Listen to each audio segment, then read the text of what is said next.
Itong content ko na ito,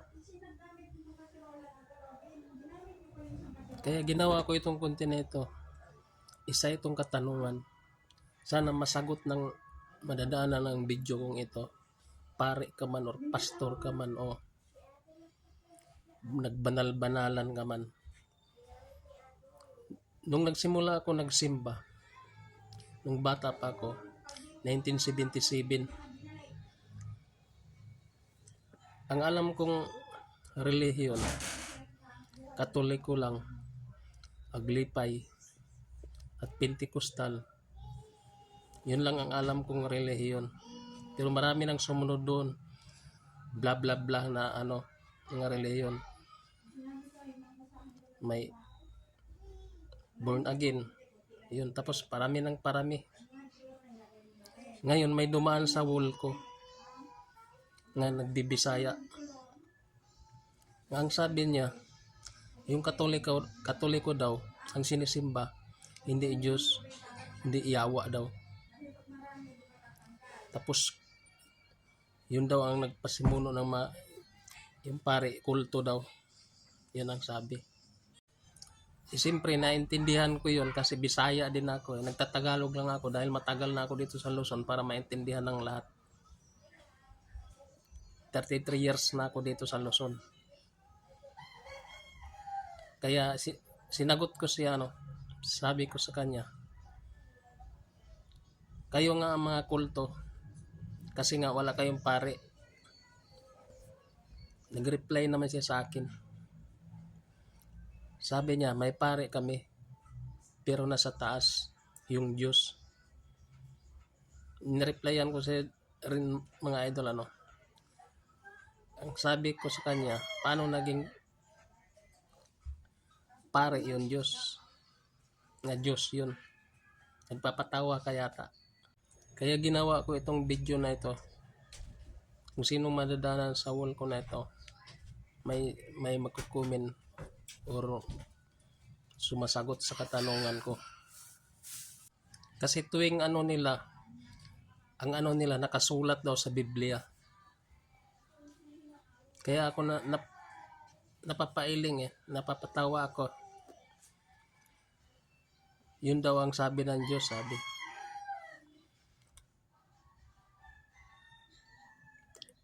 Parang hindi ako maniwala doon kasi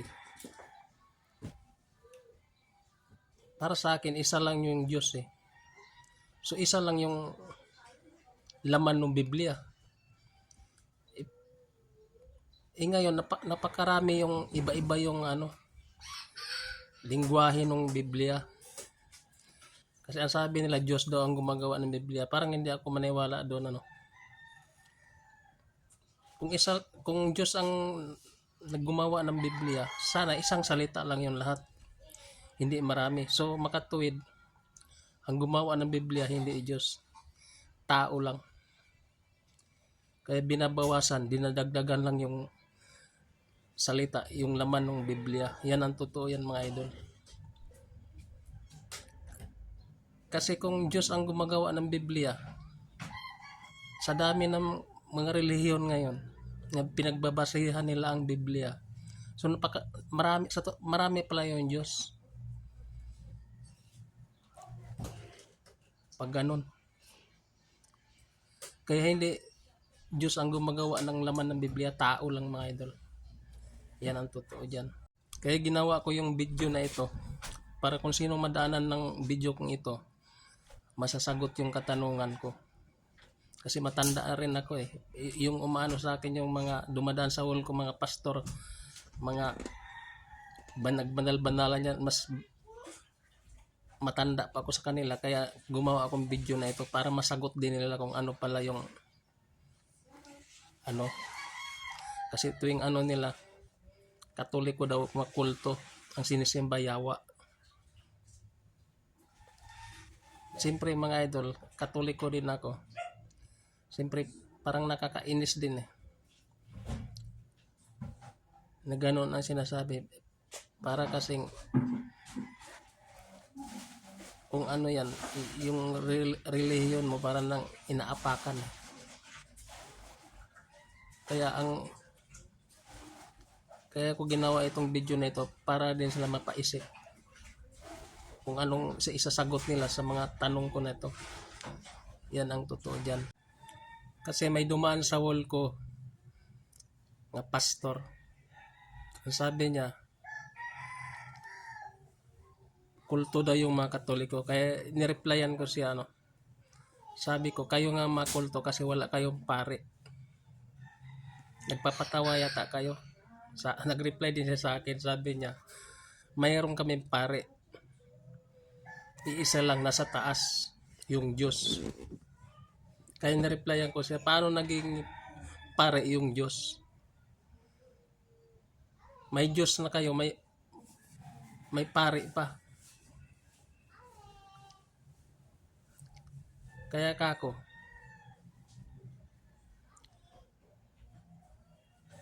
ang laman talaga ng Biblia, hindi yan talaga gawa ng Diyos. Gawa lang ng tao yan.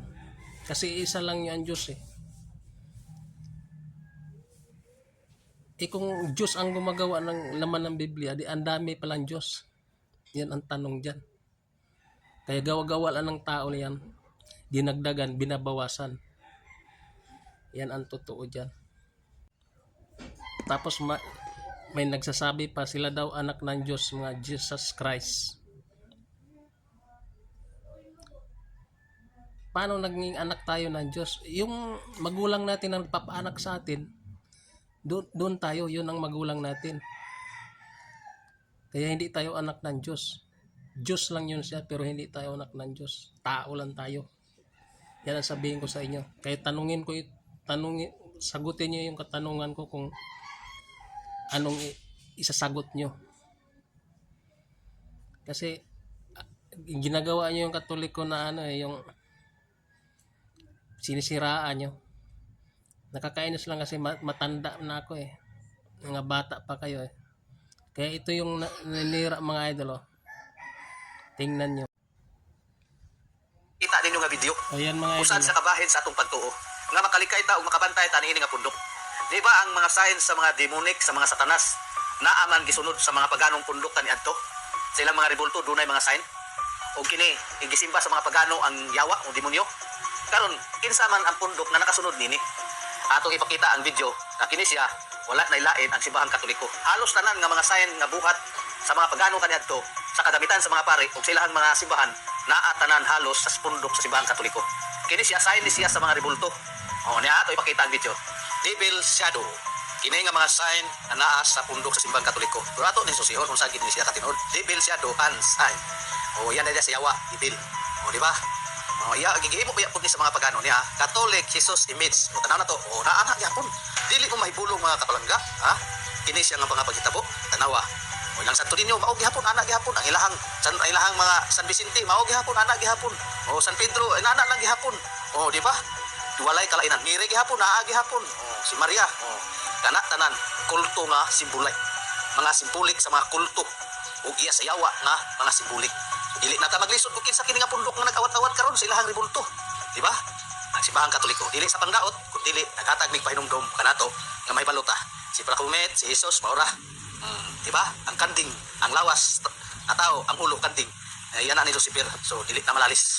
Ang simbahang Katoliko sila gid nakasunod sa sign sa mga demonic o sa mga pagano.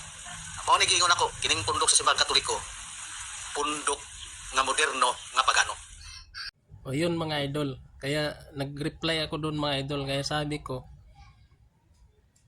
kayo nga ang kulto kasi wala kayong pare. Ang sabi sa akin, may pare daw sila. Pero nasa taas, yun Diyos. Kaya nireplyan ko siya, paano nagiging pare yun Diyos? Kaya ang nila, gumagawa-gawa na lang sila ng salita. Yan ang totoo dyan. Yun lang mga idol. Thank you so much tol.